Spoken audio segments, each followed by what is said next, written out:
ये जितना गंदा हो सकता मेरे से गंदा बोलता। मैं 4 बजे सुबह ड्यूटी हूँ तो मैडम आपको ठंड लग रही है, मैडम आपको चाय चाहिए। सर आप चाहते क्या हो? मेरी बटालियन में पेपर आउट हुआ था। महिला कांस्टेबल ने अपनी बहन के लिए पेपर लिया, भाई के लिए लिया। उसकी बहन 8th RAC में अभी भी पोस्टिंग है उसकी। 2,40,000 रेट था उस टाइम। फिर भाई के लिए लिया। अब उसका भाई लगा है या नहीं वो मुझे पता नहीं, लेकिन हाँ उसकी सिस्टर लगी है। फिर वहाँ RPS थे शंकर साए, वो 11 से मेरा पीछा करने लगे थे। और एक औरत का पीछा एक अधिकारी क्यों करता आप लोगों को पता ही है, मैंने पूरा इस पे डाल रखा है। मैं ड्यूटी करती तो भी मेरी एब्सेंट डाल देता, मुझे बुलाता, लुंगी बांध के बुलाता, एक जांग पे से लुंगी हटा देता। मतलब बड़ी गंदगी फैला रखी थी। मतलब मैं यहाँ का राजा हूँ, तुम पर जाओ मेरे पैर दबाओ।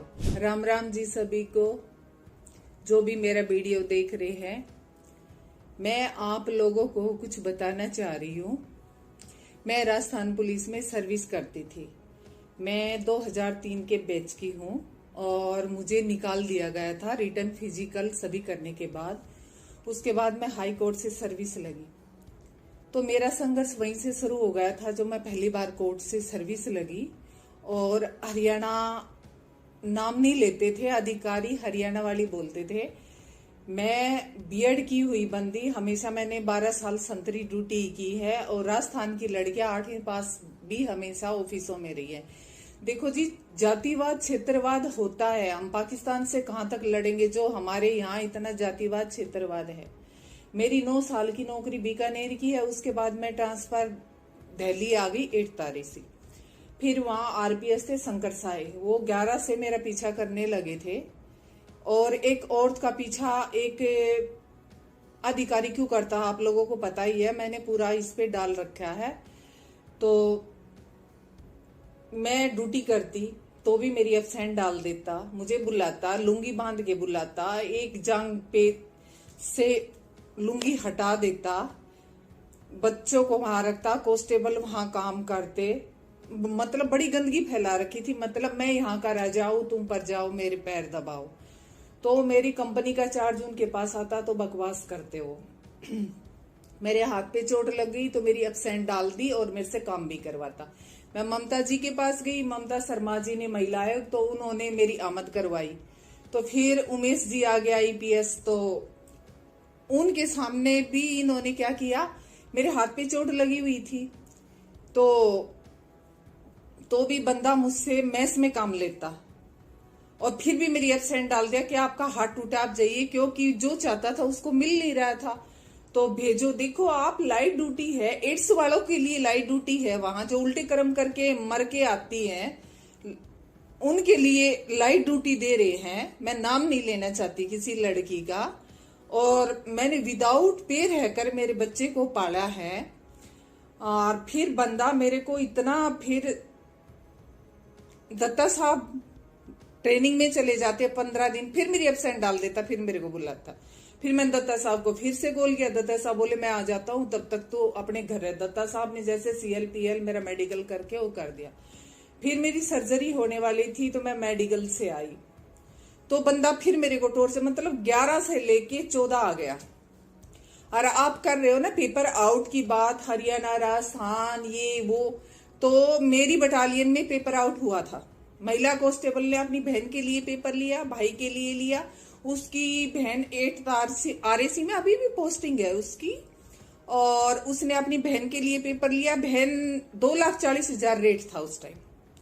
फिर भाई के लिए लिया। अब उसका भाई लगा है या नहीं वो मुझे पता नहीं, लेकिन हाँ उसकी सिस्टर लगी है और वो अब हौलदार भी बन चुकी है। एक ने अपने भाई के लिए लिया, उसने तीसरी बार ट्राई कर रही थी अपने भाई के लिए। तो मतलब पेपर आउट था। एक आप बात बताइए, पेपर आउट बटालियन में था, इसकी इच्छा पूरी मेरे प्रति नहीं हो रही थी। इसने मेरे को बोला, राजेंद्र प्रसाद ने, कि तन मन धन से मैं तेरे लिए तैयार हूं। मैंने कहा श्रीमान जी गवर्नमेंट 72,000 देती है, बहुत है पैसे। और रही तन और मन की बात, तो मेरी फैमिली है, मुझे आपकी जरूरत नहीं है। हम यह सर्विस करने आए हैं, अपनी इज्जत बेचने खिलवाड़ करवाने हम नहीं आए हैं। तो बोला मैडम आपके घर वालों ने बताया नहीं क्या एक महिला कांस्टेबल की क्या औकात होती है, तो आप भी बताइए महिला कांस्टेबल की क्या औकात होती है। फिर उमेश जी ट्रांसफर चले गए इन्हीं की जाति के आगे शंकर साहब। आप तो ये पूछो कि पूरा राजपाट इन लोगों का हो गया। फिर दोनों ने मुझे टॉर्चर करना शुरू कर दिया। सर्जरी होने वाली थी, नहीं मेरे को सीएल दी, नहीं पीएल दी, नहीं मेरे को मेडिकल दी। और 8 तारेसी में ऐसी ऐसी लड़कियां जिन्होंने वर्दी नहीं सिलवा रखी थी। मैं तो 8 साल पीछे से ड्यूटी करके आई हूँ, 2 चुनाव ड्यूटी की है, उस ड्यूटी की है। और मैंने गढ़साना किसान आंदोलन ड्यूटी की है 1 महीने, और वीआईपी ड्यूटी की है, वहां हमारी पीटी परेड। और यहाँ तो बस अपने हाई कोर्ट चली गई लड़कियां, और सैटरडे संडे ऑफ और मस्ती करती हैं, कोई पीटी नहीं परेड नहीं। लेकिन अब मेरे को इन लड़कियों को भी दिक्कत होने लगी। अब ये डाक लेके क्या करते, मेरी जो इंक्वायरी हुई इन्होंने मेरे को सस्पेंड करा। मैं मेडिकल मेडिकल के लिए गई। मैंने कहा सर मेरे को सीएलपीएल कुछ तो दे दो, मैं सर्जरी करवा लूं। बोला थोड़े दिन पहले तो तेरा हार्ट टूटा हुआ था। तो मैंने कहा कोई बात नहीं सर, ये चोटें हैं लग जाती है, तो आपने मेरे को कौन सी सुविधा दी है। तो मैं तो फिर भी मैच में 70 लोगों का खाना बनता था, आप पे प्लस था, फिर भी मैं ड्यूटी करती थी। तो मैंने कहा मेरी सर्जरी होने वाली है, तो आप, मेरा 8 साल का बेटा है, तो आप मेरे सीएलपीएल मेडिकल दे दो। और मैं मेडिकल से आई थी 1 महीने से। तो उन्होंने कहा कि कुछ नहीं मिलेगी। मैंने कहा सर ऐसे क्या हो सकता, आपने एब्सेंट डाल रखी है, ऐसे ठीक नहीं है। वो हमारी मर्जी है, सर्जरी करवा के तेरी सारी बीमारियां ठीक हो जाए तब आ जाए। तो मेरे फाइल मारी उन्होंने फेंक कर, शंकर साहब राजेंद्र प्रसाद ने। उन्होंने मेरे को फाइल मारी तो मैंने भी हाथापाई हो गई, मैंने भी मारा उनको। भाई ऐसे मैं पिट कर कैसे आ जाऊं अधिकारियों से। उन्होंने मेरे को सस्पेंड कर दिया, डिसमिस तो लो चलो, मेरे को 17 में किया है। मेरी जांच करवाई इन्होंने, जांच मेरी नहीं हुई। जांच मेरे को बुलाते, मैंने कहा ठीक है मैडम मेरे तो वही बयान है, मैं बयान नहीं बदलूंगी। तो बोली वो तो ठीक है कि बयान तो हम अपनी मर्जी से लेंगे, चाहे तुम कुछ ही बोलो। तो मैं बयान देने जाती, शंकर साहब राजेंद्र प्रसाद दोनों चेयर डाल के बैठ जाते। वही तो राजा और वही चोर है। मेरे डैडी मैं डीजी के पास गए तो उन्होंने झूठा आश्वासन दिया कि हाँ हो जाएगा, जांच करवाता हूं मैं किसी उच्च अधिकारी से। नहीं करवाई। ऐसे करते करते मेरे 2.5 साल निकल गए। मैं गाजीपुर दिल्ली रहती थी और मेरा बेटा भी वहीं पढ़ता था, 19 तक मेरा बेटा। तो हम अपनी मर्जी से लेंगे, चाहे तुम कुछ ही बोलो। तो मैं बयान देने जाती, शंकर साहब राजेंद्र प्रसाद दोनों चेयर डाल के बैठ जाते। वही तो राजा और वही चोर है। मेरे डैडी मैं डीजी के पास गए तो उन्होंने झूठा आश्वासन दिया कि हाँ हो जाएगा, जांच करवाता हूं मैं किसी उच्च अधिकारी से। नहीं करवाई। ऐसे करते करते मेरे 2.5 साल निकल गए। मैं गाजीपुर दिल्ली रहती थी और मेरा बेटा भी वहीं पढ़ता था, 19 तक मेरा बेटा वहीं पढ़ा है। तो फिर ये लोग चाहे राजस्थान के हो चाहे हरियाणा के हो, मैं किसी के पक्ष में नहीं बोलना चाहती, ये लोग डाक लेकर आते, मेरे मम्मी पापा को परेशान करते, यहाँ डाक लेके आते, साइन करते, थाने जाते, जिसमें मैं वहीं रहती थी। लेकिन मैं भी जिद पे थी कि इन अधिकारियों की जांच हो। मेरे साथ ये बदतमीजी कर रहा है 4 साल से, जितना गंदा हो सकता मेरे से गंदा बोलता। मैं 4 बजे सुबह ड्यूटी हूँ तो मैडम आपको ठंड लग रही है, मैडम आपको चाय चाहिए। सर आप चाहते क्या हो, मेरे को ठंड लग रही है, चाय चाहिए, ऐसी आपको मतलब क्या, और औरों से पूछते हो क्या। तो ऐसे वाहियात, उनका कहने का तरीका गलत होता था जो मैं आपको नहीं बता सकती। तो फिर ऐसे 2.5 साल हो गए। 2.5 साल बाद ये दोनों ट्रांसफर चले गए राजस्थान। तो आई पूजा वाणा IPS जो आपके फलोदी में SP है। मैंने उसको कहा मैडम 2.5 साल से मेरी ऐसे ऐसे है, और मैडम मेरी कभी कोई गलती नहीं थी, ड्यूटी करवाते एब्सेंट डालते रहिए। तो उन्होंने कहा मैडम रेप तो नहीं हुआ। उन्होंने बुलाया, तुमने मना कर दिया, बात खत्म। रेप होता तो केस बनता। तो कोई छेड़ दे, गंदा बोले तो कुछ बनता ही नहीं है। तो बोली मैडम ऐसे है कि आप ड्यूटी ज्वाइन कर लो, नहीं तो मैं घर बिठा दूंगी, नहीं तो मैं मोदी से डरती हूँ, नहीं मैं ममता शर्मा से डरती हूँ, समझी आप। मैंने कहा मैडम ऐसी बात है ना, तो मैं बगैर जांच, अब इज्जत की बात है, बगैर मेरी इंक्वायरी हुई, जांच हुई, मैं ज्वाइनिंग नहीं करूंगी। तो उन्होंने मेरे को डिसमिस फ्रॉम सर्विस कर दिया। और पूजा वाणा ने उनका बोलने का लहजा इतना गंदा था कि मैं तुम्हारे बाप की नौकर नहीं हूं, मैं जांच करूं। सुनिए आईपीएस पूजा अवाना, आप मेरे बाप की नौकर नहीं हो ना, तो मैं भी आपके बाप की नौकर नहीं हूं, ठीक है। हमें गवर्नमेंट पे देती थी, हम तब ड्यूटी करते थे।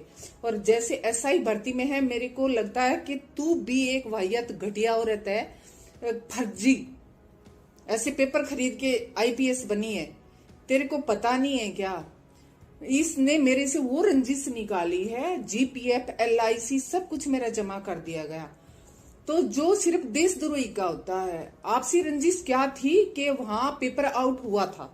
उस टाइम शंकर साय थे, राजेंद्र प्रसाद थे, लड़कियों ने खरीदा, जो खरीदा वो भी सर्विस कर रही हैं, और जिनके लिए खरीदा था 8 तारेसी में वो भी सर्विस कर रही हैं। और जो फर्जी डिग्री की मेरे साथ बीकानेर ट्राई किया और फिर वो दोबारा सर्विस लगी है दूसरी जगह से, वहां ओवर एज होगी, दूसरी जगह से 5 साल बाद आती है, और वो बंदी आज 8 तारेसी में नौकरी कर रही है। और उसकी रिश्तेदार कोई 12 तारेसी में है, उसने उसको फर्जी डिग्री बनवाकर लगवाया गया है। और वो बंदी मेरे खिलाफ कल को मेरे को बयान दे रही है अधिकारियों से कि मैं इसके घर डाक लेकर गई, बदतमीजी करी। मैडम, मेरा गिरहवान पकड़ने से पहले तू खुद फर्जी डिग्री लेके बैठी है, अपना गिरहवान में झांक कर देख। मेरे घर आती है, चाय बिस्किट खाती है, तो ये राजस्थान पुलिस की औकात है।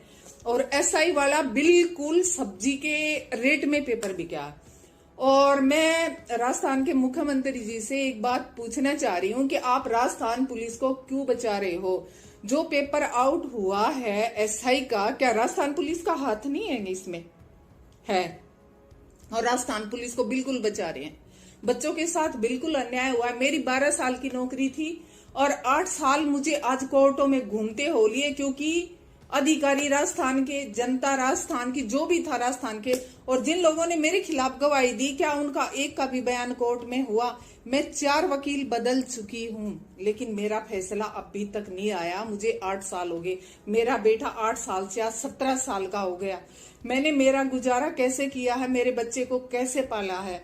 मैंने राजस्थान के मंत्रियों के पास भी फोन किया, एक बार तो मेरा फोन उठाते हैं, वो बात करते हैं, हरियाणा का नाम लेते ही वो फोन काट देते हैं, क्योंकि उनको वोट नहीं मिलता। ये वोटों पे काम करते हैं, ये वहां जाते हैं भीख मांगने जहां इनको वोटें मिलती हैं। मैं हरियाणा से थी, ये तो मेरे को एक बार किसी मंत्री ने बोला, भाई हम तेरी हेल्प क्यों करें, तू हमें क्या देगी, तू तो हमें वोट भी नहीं दे सकती। अरे सर, इंसानियत तो रखो, फिर बोलोगे पाकिस्तान ने ये कर दिया, बाहर बच्चे गए थे, ये होगा। तुमने तो इंडिया के अंदर ही पाकिस्तान बना रखा, क्षेत्रवाद, जातिवाद। अब वो मेरे लिए था ना, तो वहां तुम्हारे बच्चों का भी नुकसान हुआ ना। पेपर आउट हुआ है, अब पेपर आउट में शंकर साहे, राजेंद्र प्रसाद और जो महिला कांस्टेबल, मैं उनको उठवा दूंगी। और पेपर आउट जो फर्जी डिग्री वाली है, तो मोदी जी आप बोलते हो बेटी बचाओ बेटी पढ़ाओ, हमारे परिवार ने तो बेटी भी बचा ली, बेटियों को पढ़ा भी लिया, लेकिन आपके पुलिस ने, मंत्रियों ने क्या किया हम लोगों के साथ। मेरी 12 साल की नौकरी छीन ली, मेरे को 4 साल तो डिप्रेशन में निकलते हो गए। लेकिन मैं इसको कैसे प्रूव करूं कि भाई पेपर आउट हुआ था। वो तो जो चाहते थे अधिकारी चाहते थे, लेकिन मैं उनको खटकने लगी थी क्योंकि मैं पेपर आउट के बारे में जानती थी। तो इस रंजिश में एलआईसी, जीपीएफ सब कुछ जमा कर दिया गया मेरा। कहाँ का न्याय है ये? राजेंद्र प्रसाद, शंकर साहब, पूजा वाणा को कुछ मिला है ना उसमें, तभी पूजा वाणा ने मेरा एलआईसी, जीपीएफ मेरे को मरने को मजबूर कर दिया। लेकिन पूजा वाणा जी, मैं आज भी जिंदा हूं और मेरा बेटा 17 साल का हो चुका है। मेरे बेटे के मुंह से निवाला, मेरे मुंह से निवाला छीना है तूने, तो कभी तेरा निवाला छीने ना मेरे बेटे की बददुआएं याद कर लेना। तूने कितना बुरा किया। पेपर आउट शंकर साय ने किया, राजेंद्र प्रसाद ने किया, खरीदने वाली लड़कियां, सभी क्या बताऊं, जितना बताऊं उतना ही कम है इन लोगों के लिए।